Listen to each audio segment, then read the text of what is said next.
I'd like to tell you about a show of epic proportions. I prefer me some magic when I'm trying to get in and out of houses undetected. I prefer me some magic. A show where the boundaries are pushed. I like spam. Is there something wrong with that? No, nothing at all.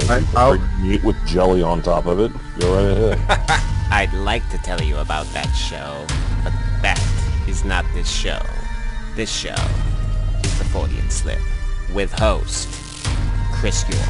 I have a tendency to go to dark places with my humor. It is what it is. It's not going to change anytime soon. Co-host Steve Alcorn. It was so earth-shaking and mind-blowing that even John Teeter in the future knows about it. And reoccurring, ever-present special guest Matt Knapp. Yeah, somebody should have put out like a giant bug zapper and just ended that whole Mothman debacle. A show that lacks taste, a filter, and listeners. Are you listening? Are you like hearing the fucking fart? Yeah. You're not just smelling it, you're hearing Not the shit. just smelling. Audible as well. That would be something else. Whoa. But You I have do. parts that you can't tell if it was you or not? Well, yeah, because What you are about to hear may be offensive, but we don't really give a fuck.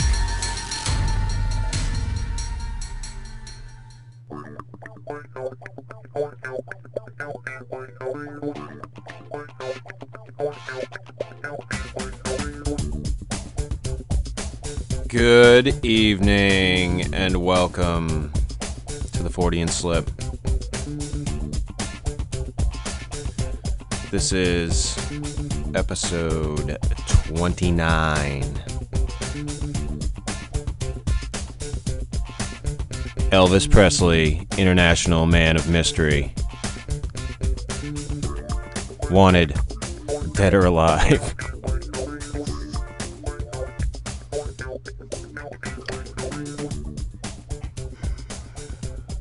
Gentlemen.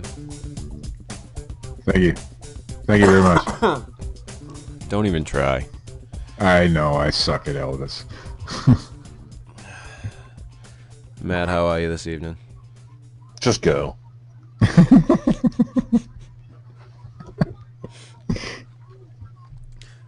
Okay, Steve. Doing great, Chris. Glad to be here. Steve, the floor is yours. All right. Well, I've been trying to convince Chris to do this show for a couple of weeks, and he was opposed to it. So, thank you, Chris, for letting me. Hey, I watched the documentary. For The documentary. in my defense, I watched the fucking YouTube video that fucking Steve sent me. I watched it. So Okay. I just want to say, for the record, I watched the video. But I know he wrote a couple of tunes or sang a couple of tunes or he's the king. He's the king. What, you're not an Elvis fan? In the Ghetto. In the Ghetto was a good one. I like In the It's Ghetto. one of my favorites. Does that count? Yes, good song. Well, I guess if you're a fan of one of his songs, that'll be good enough. All right.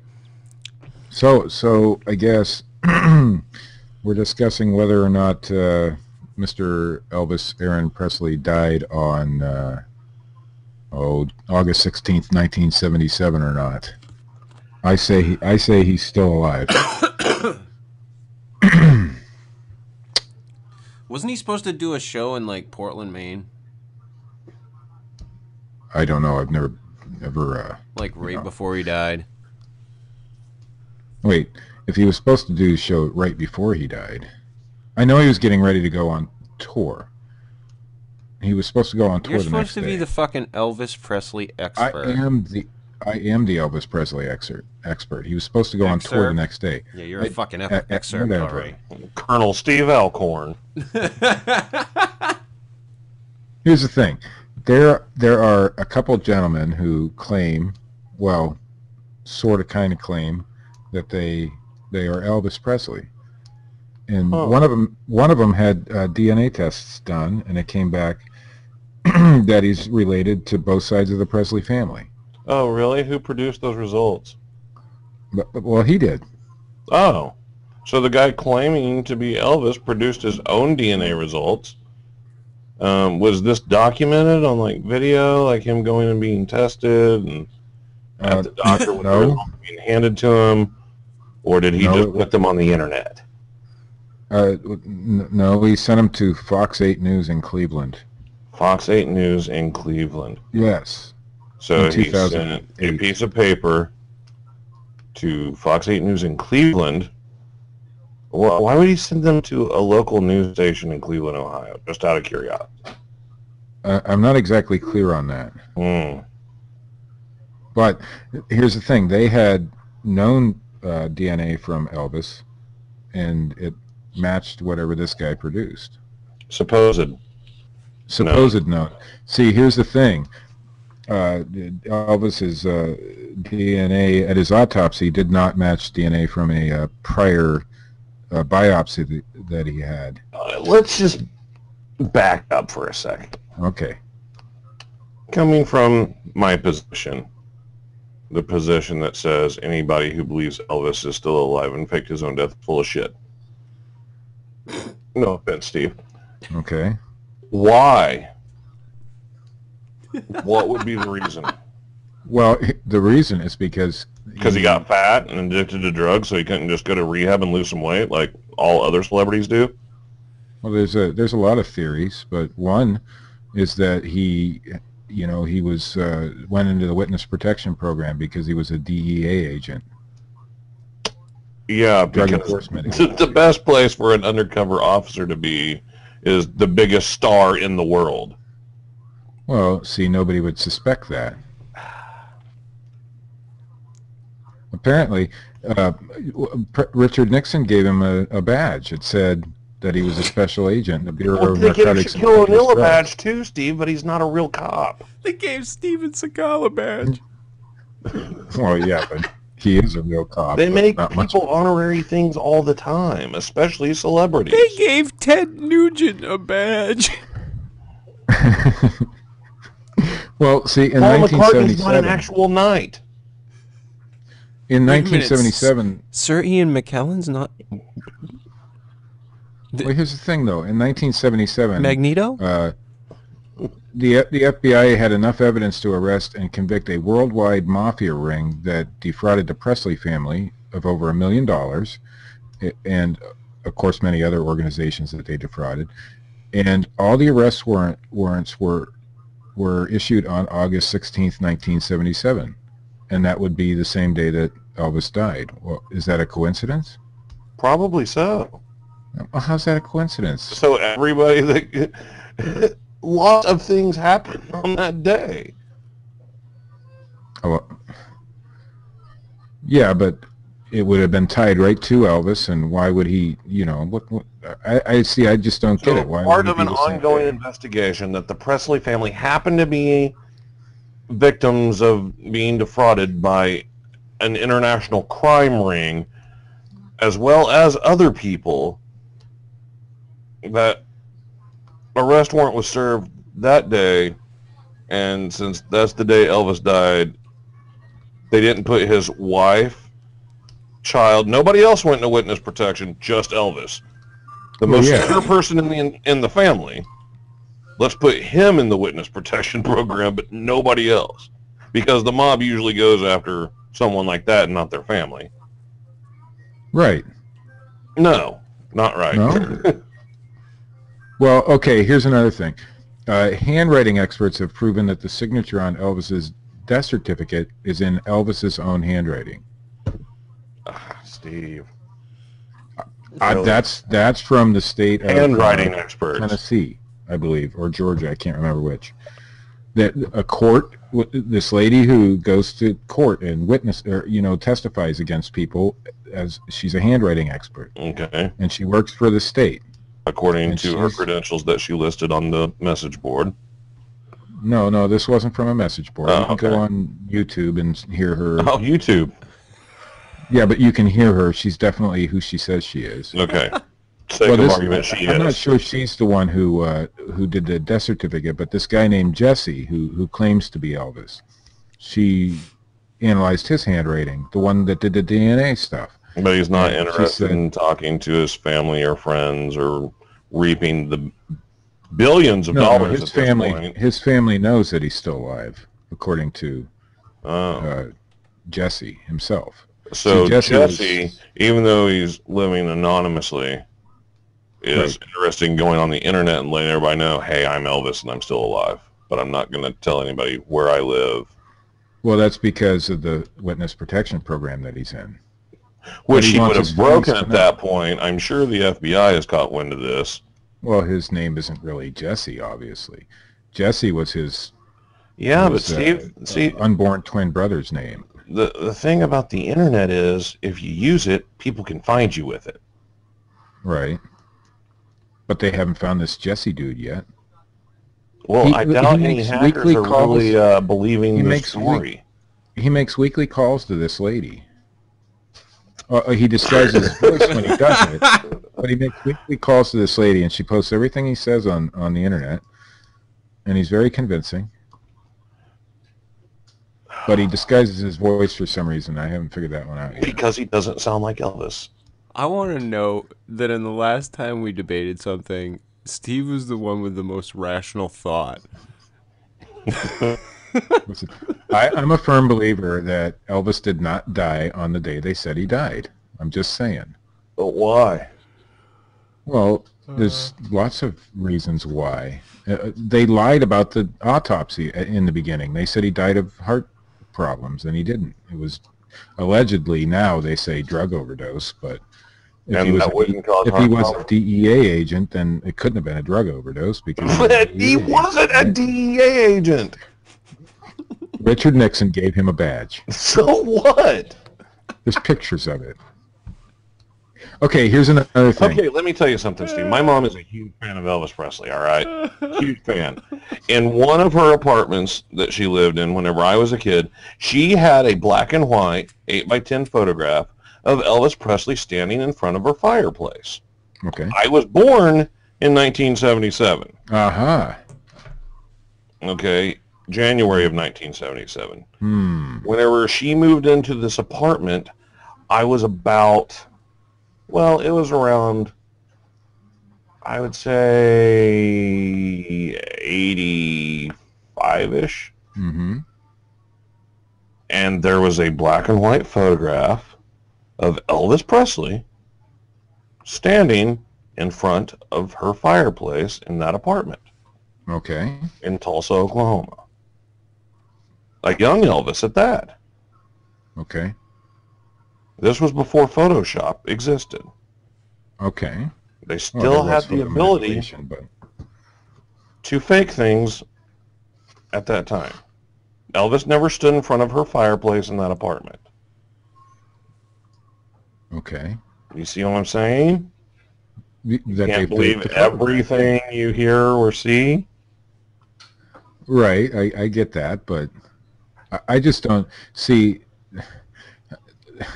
There's a lot of other things that kind of lead to the fact that is he still alive now? I don't know, but did he die on that day? I don't know. I don't think so. There's a photograph of somebody who very much looks like Elvis at Graceland, taken in, I believe, 1978. It's called the Pool House door photo.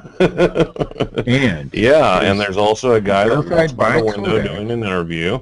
yeah, but you can't see the guy that walks by the window during the interview. No, but you can see the pool house. The Pool House guy, you can see pretty clearly, and it sure as hell looks a lot like Elvis. But didn't everybody try to look like Elvis back then? Well, this was a couple years after his death. I don't know if they still tried to look like him or not. I know people I that still mean- try to look like Elvis. Yeah. But the guy that they said who that probably was looked nothing like Elvis at the time. Still doesn't, obviously. He was So Elvis, the DEA agent Mhm. who faked his own death, right. left celebrity status, Hmm. gave it all up. Well, he was, having monetary problems at the time. They figured, what's his name, Colonel Tom, figured it would be better if he faked his death because there would be more money in it. You know, because once a celebrity dies, what happens? Their stuff skyrockets. Well, I'm just trying to paint the picture here. Right.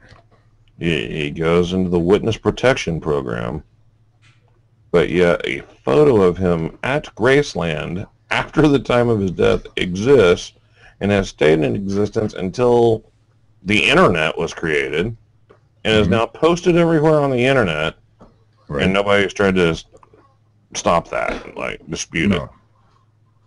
No, of course not, because the guy who took the photo sent it to Kodak, you know, to verify that there was no tampering done to the photo. So it's a legitimate photo. It's not manipulated in any way. But it sure as hell does look like Elvis. Have you seen the photo, Matt? Yeah. Okay. Elvis, maybe he lost weight in that photo. I don't know. He was awfully fat and out of shape for a DEA agent at the time of his death. I know that.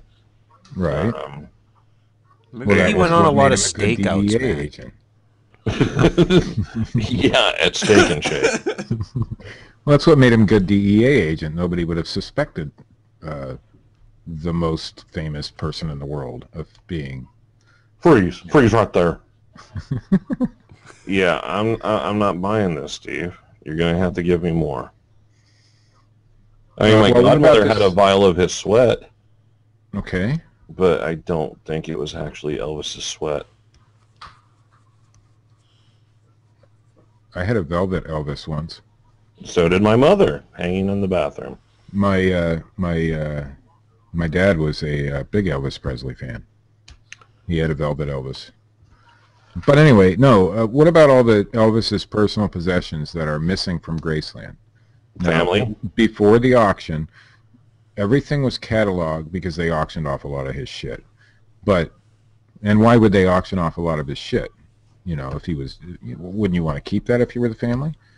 But there was a catalog after he died. After he died, there was a catalog of everything, and in that catalog, like no photos of his mother existed or his dad, and most of his jewelry was missing. That kind of stuff. Because oftentimes, whenever people die, before the legal matters start, family will go in there and take all the important stuff. Yeah, but nobody's ever admitted to taking I can't even tell you how fast someone in my family made a mad dash for a will and personal belongings when somebody passed away. I can't even tell you how it made fucking people's heads spin. I get that. If you're Elvis Presley, isn't that going to happen?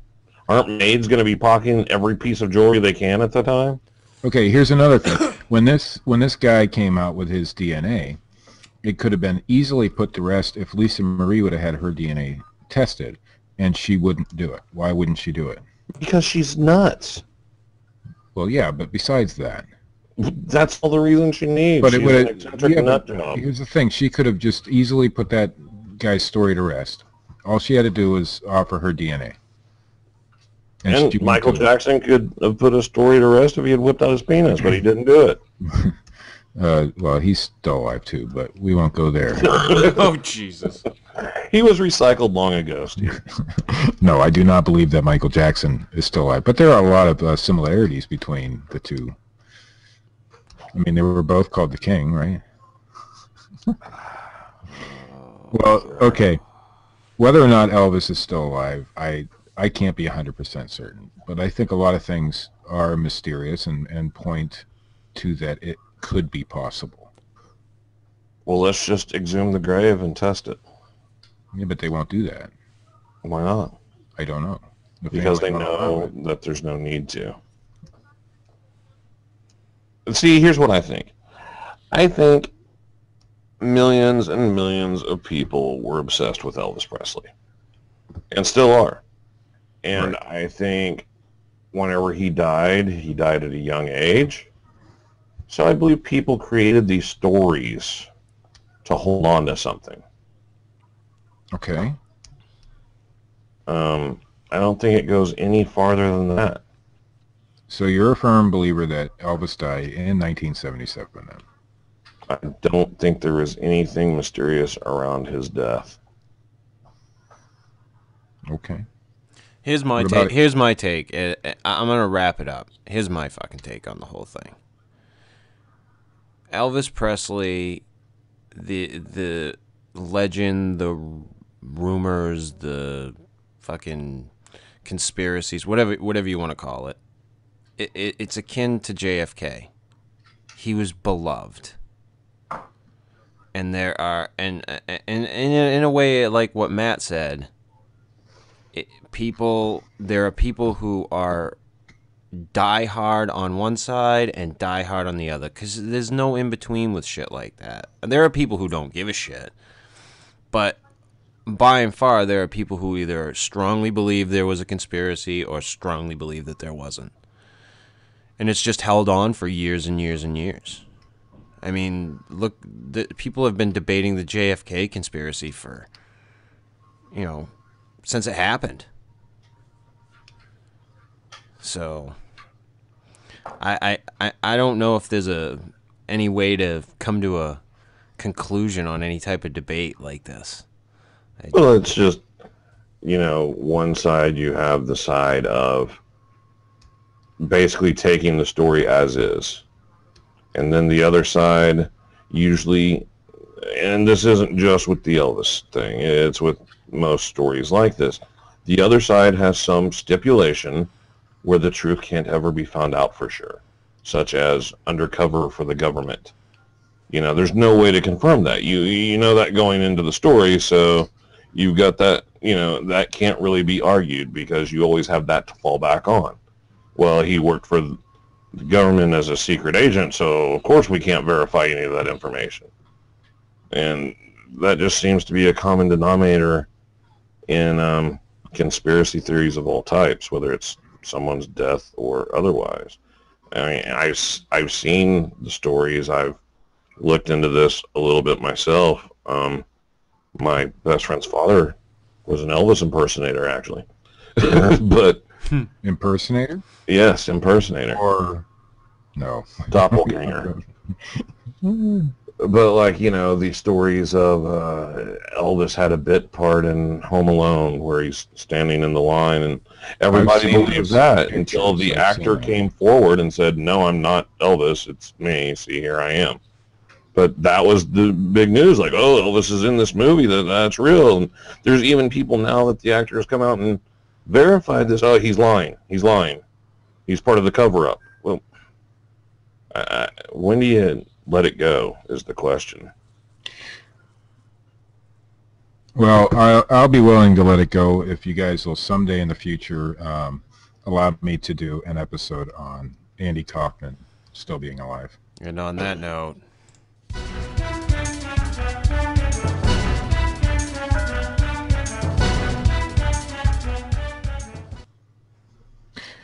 and in our first story of the night from thecabin.net, looks like we got a Bigfoot boot camp set for May. There have been hundreds of Sasquatch sightings in Arkansas, but Bigfoot field researcher J. Robert Swain doesn't believe there has ever been a Bigfoot boot camp and the conference set for the state until now. Swain, who has been a researcher since 2007, will serve as the coordinator of the event to be held May 2nd through 3rd in Illinois. He will also be joined by other researchers from several states. Swain has never seen a Sasquatch. However, he said he has documented evidence of their existence, including "Show me your Bigfoot face!" Handprints and knuckles. Photographs of broken and positioned limb and tree limb type structures, as well as stacked stones. At least one of these structures he photographed while researching in Saline County, he said, may have served as a shelter to a female Sasquatch while she was giving birth. Well, no shit. Isn't that a bit of a stretch? He also has audio recordings, which he says don't identify with sounds of any other known animal. A Church of Christ minister, Swain said he knows some people may roll their eyes when they hear him talk about his hobby, but he really thinks it's pretty arrogant to think we know everything and that all in life is wrapped up neatly in a little box. You're paying for that Bigfoot gift basket. You eat it. Thousands of people have reported sightings, he said, and he doesn't believe all of them are lying.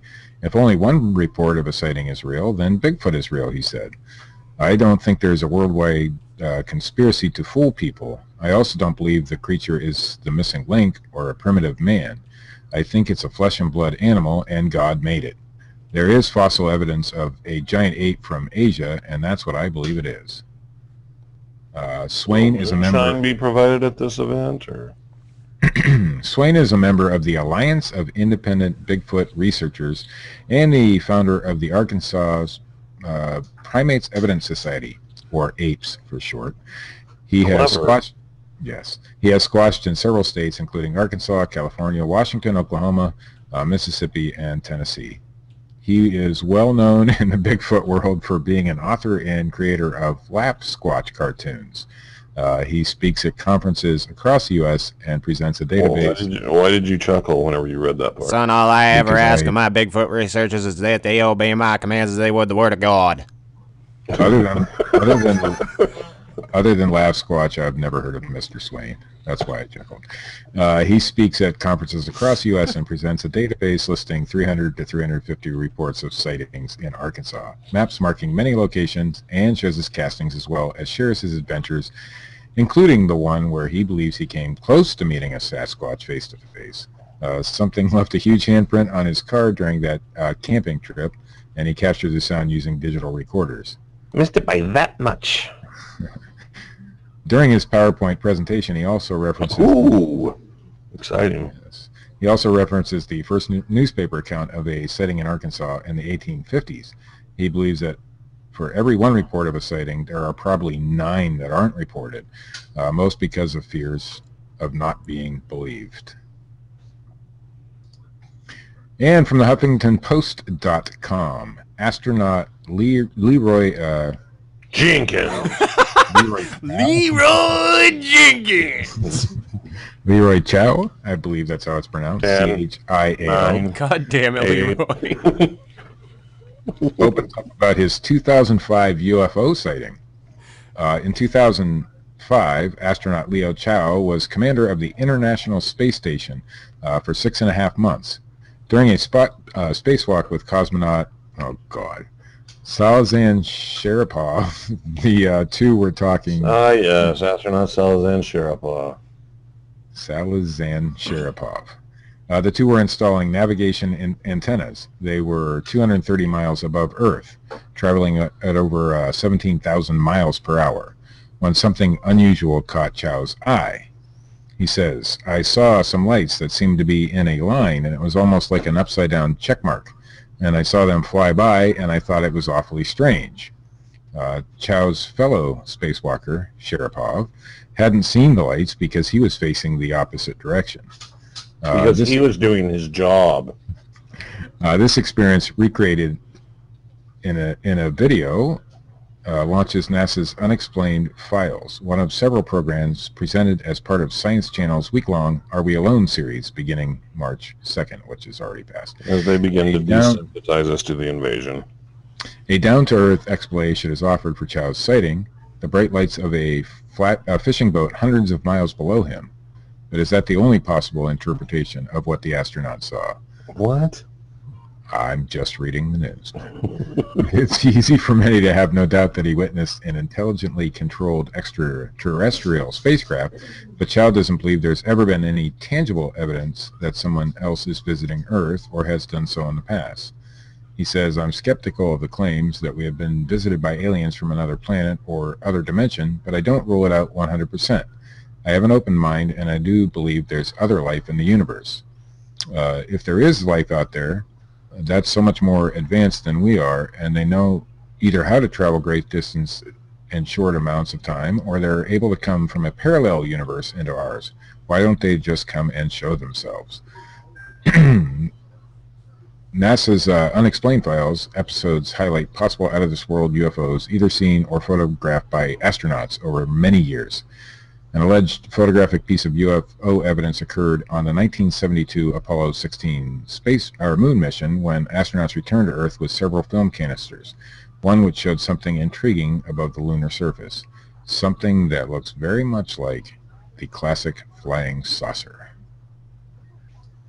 And in our final story from the dailymail.co.uk. Yes! Oh, boy. Don't believe in ghosts?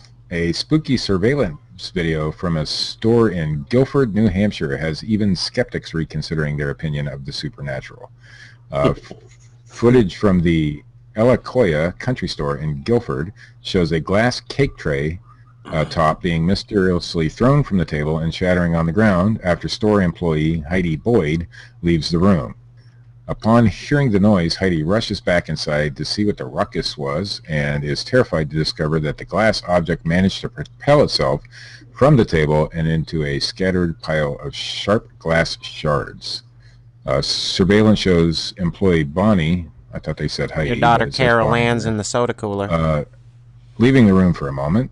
The glass tray merely rests on the store counter. Suddenly, the glass seems to fly off the table as if being propelled by some unknown force, and the glass becomes scattered all over the floor after flying mysteriously from the countertop. It was poked by Patrick Swayze.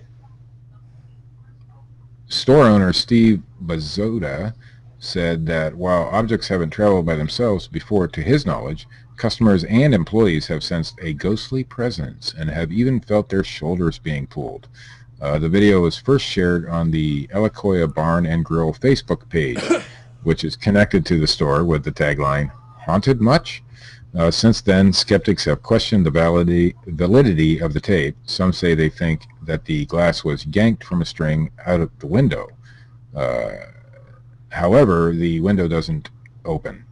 The Mail Online called the store to inquire about the event and other ghostly happenings. What employees and neighbors experienced was more chilling tales of the bizarre. Employee Nicole Brandt was not at the Elacoya country store at the time of the glass shattering incident, but she said that strange sounds occur from time to time with no apparent source. She said that when she works at the deli counter cutting meat, she hears people entering the room, but when she turns around to greet the customers, no one is there. You can't see who's up front, she said. It sounds like someone's there and no one's there. She also said that someone could hear whistling sometimes. She said that the restaurant connected to the house was originally a barn. The restaurant, connected to the house was originally a barn, but the store was once a person's residence. She doesn't know firsthand who lived in this home. The tenant upstairs from the store chimed in and said he hears strange noises. He said that after the store is closed and everyone has left the vicinity, he starts hearing noises downstairs. He just stuck his head out the window during the interview. I hear shit too. He starts hearing noises downstairs as if someone was there. He can hear what sounds like someone or something. He's like Kramer. He slides into the store. Coming from up the stairs, walking down to the seemingly vacated. It's a ghost, Jerry. And fellas, that is the news. This will be our least viewed show in history. It's your fault. Well, it's not really viewed.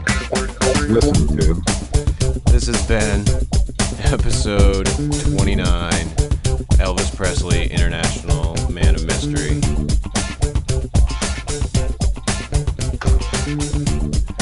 I still think he's alive. We suck. Yeah, sometimes we do.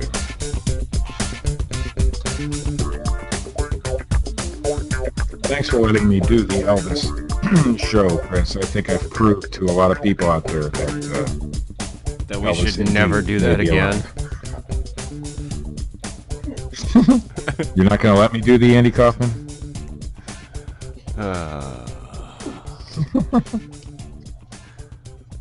Well, you convinced me, Steve. Thank you.